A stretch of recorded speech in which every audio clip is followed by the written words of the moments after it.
Alejandra Ikochuf era una mujer indígena nacida en 1986 en el municipio de Telemán del departamento de Alta Verapaz en Guatemala.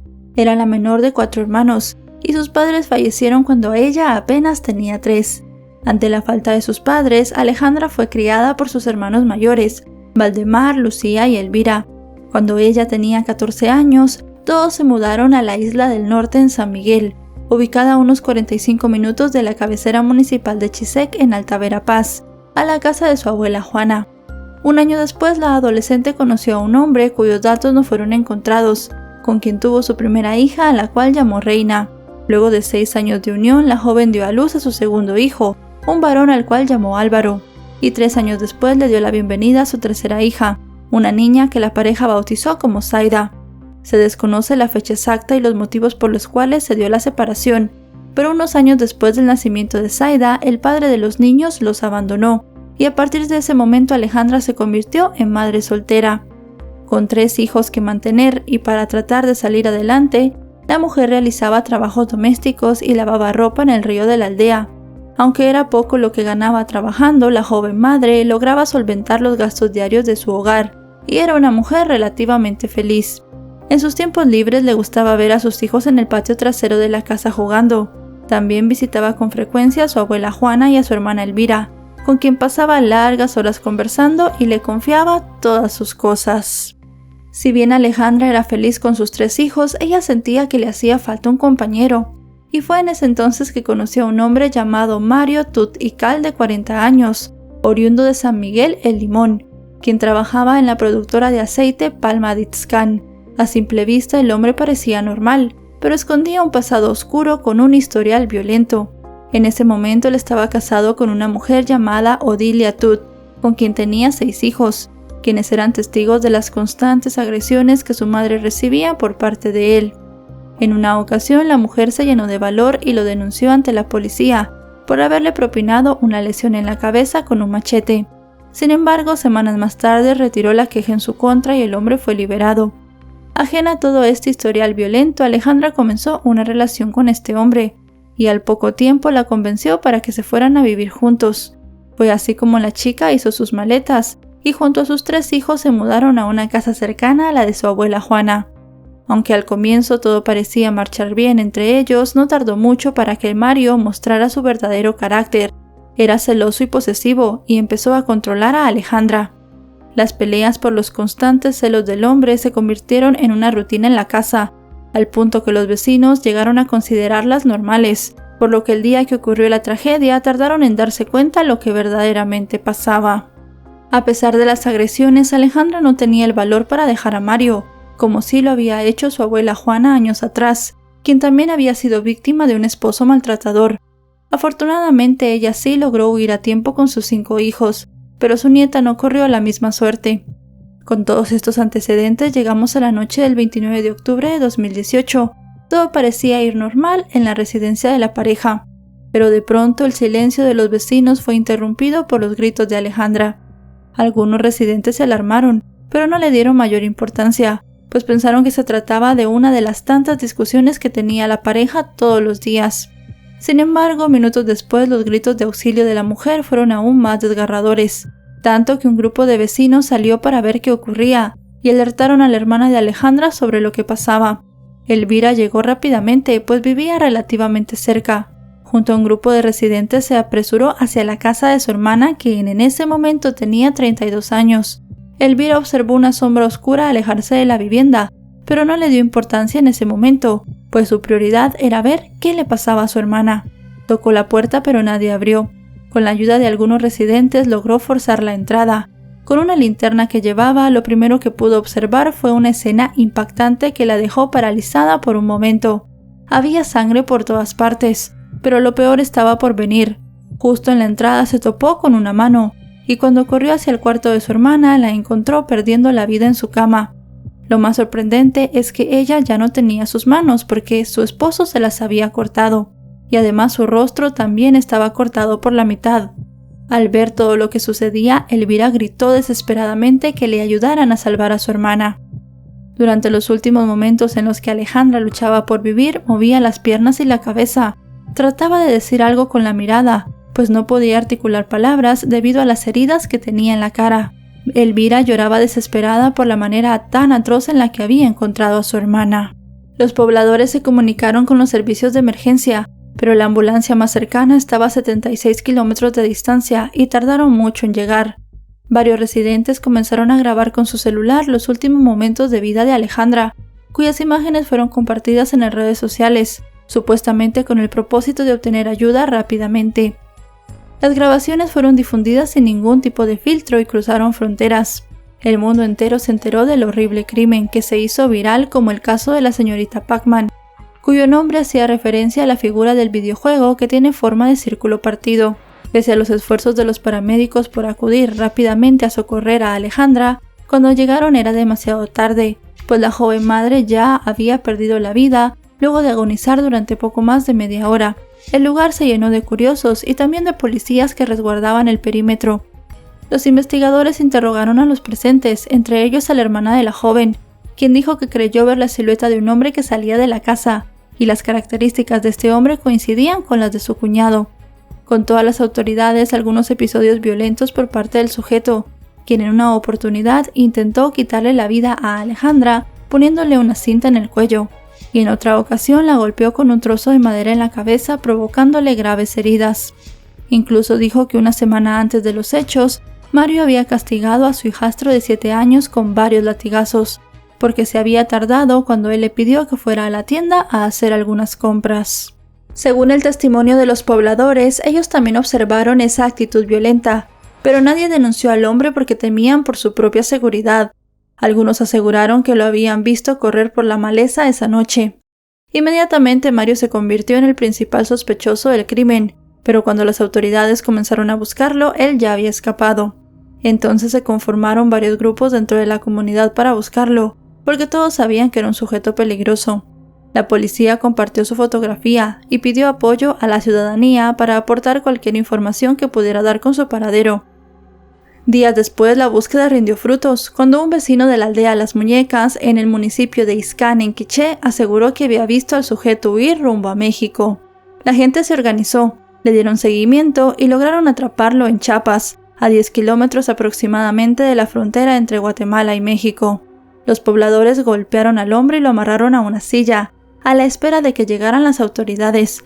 Ellos querían hacer justicia por sus propias manos, pero la policía logró convencerlos de que no lo hicieran, y después entregaron el hombre a los oficiales. Estos lo trasladaron a una comisaría de Cobán, donde lo ficharon debido a la amenaza que tenían los vecinos de lincharlo. Al día siguiente de la aprehensión, los hermanos de Alejandra acudieron a la fiscalía para formalizar la denuncia por el crimen. Mientras el hombre era interrogado, los familiares y amigos de Alejandra le dieron el último adiós en el cementerio municipal de San Miguel El Limón. Elvira dijo a los medios de comunicación que ella se haría cargo de sus 3 sobrinos, Reina, que tenía 16 años en ese momento, Álvaro de 10 y Zaida de 7. En medio de sus declaraciones, Mario, quien fue apodado como el carnicero por algunas personas, dijo a los cuerpos policiales que no tenía ningún remordimiento, y comentó cómo le había quitado la vida a su compañera. Detalló que días antes de los hechos un vecino lo había alertado, que cuando él no estaba, supuestamente ella se iba con un camionero. Dijo que el día de los hechos le pareció sospechoso que su mujer se diera una ducha alrededor de las 6 de la tarde. Cuando le preguntó qué estaba haciendo, ella le contestó que hacía mucho calor, y que minutos después se iría a la casa de su hermana a ver televisión. Mario reveló que cuando Alejandra salió la siguió, y se escondió en unos arbustos, desde donde vio que se subía a un camión que era conducido por un hombre, confirmando así las sospechas sobre la presunta infidelidad de la muchacha. Horas más tarde, cuando Alejandra regresó a la residencia, le preguntó dónde había estado, y ella reiteró que había estado con su hermana. Al sentir que su esposa le estaba mintiendo, el hombre enfureció. Posteriormente, mientras Alejandra dormía, la revisó, y según su testimonio, al parecer no tenía puesta la ropa interior. Para él, esa era una prueba de su supuesta infidelidad, y fue entonces cuando comenzó a golpearla, y le hizo varias lesiones con un machete, y así, como dijo él, borrarle la contagiosa sonrisa que la caracterizaba. Señaló también que estaba bajo mucha presión, pues tenía que mantener a 2 mujeres y a sus 6 hijos. Al consultarle si estaba arrepentido por lo que hizo, comentó que sí, pero se excusó diciendo que se le había metido el diablo en el cuerpo y justificó su ataque culpando a Alejandra de serle infiel. El hombre quedó detenido por el delito de femicidio, y un juez lo remitió al Centro de Detención para Hombres a la espera de la audiencia de primera declaración. El proceso contra el homicida siguió su curso, aunque con algunos tropiezos. El 9 de noviembre, Mario compareció ante el juzgado de primera instancia de Cobán, donde se realizaría la audiencia de primera declaración. Se enfrentaba a 2 acusaciones, la primera por violencia intrafamiliar en contra de su primera esposa Odilia, y la segunda por el crimen de Alejandra. Sin embargo, se libró de la primera acusación, luego de que la jueza Catalina Cortés diera falta de mérito, pues la víctima de ese caso, Odilia, no se presentó en el juzgado sin dar a conocer el motivo. En otra audiencia por el crimen de Alejandra, la magistrada pospuso el debate, excusándose para conocer el caso. Además, manifestó su enemistad con el colectivo Mujeres Transformando el Mundo, que se había sumado al proceso como querellante de la familia de Alejandra. La medida tomada por la magistrada causó molestias no solo entre el colectivo, que temía que el acusado saliera en libertad, sino con toda la población de Alta Verapaz que exigía justicia. Luego de varias semanas, la Sala Sexta de Apelaciones se pronunció y resolvió dejar en firme la resolución en donde se habían desvanecido los causales de excusa de la jueza, los cuales había presentado a tiempo. Finalmente, el 28 de noviembre dio inicio a la audiencia de primera declaración de Mario. El hombre durante su intervención en ningún momento negó haberle quitado la vida a Alejandra.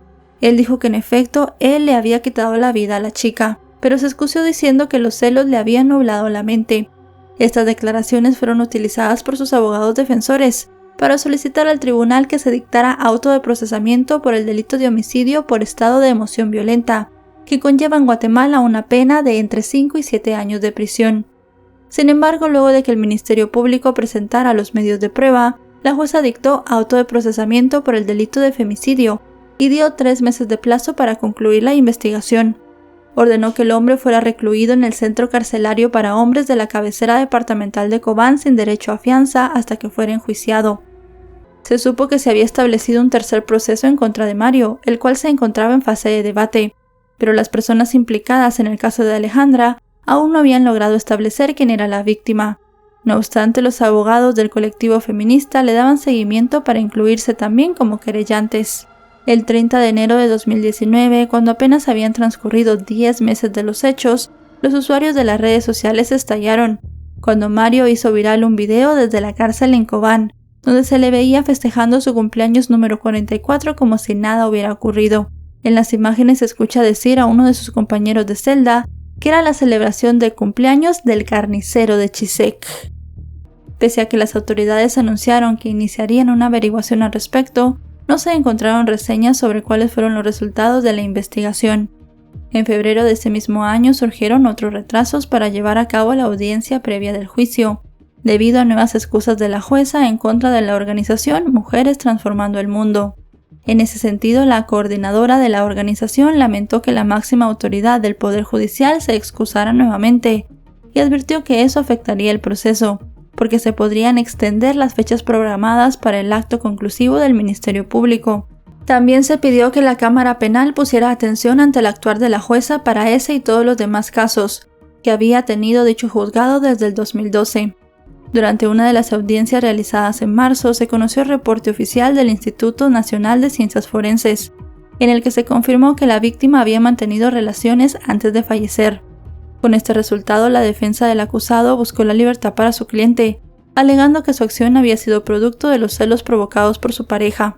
Tras varias querellas legales que retrasaron el proceso, luego de casi 4 años del crimen de Alejandra, finalmente el 8 de marzo de 2022 se dictó la apertura al juicio de Mario Tutical, de 47 años en ese momento.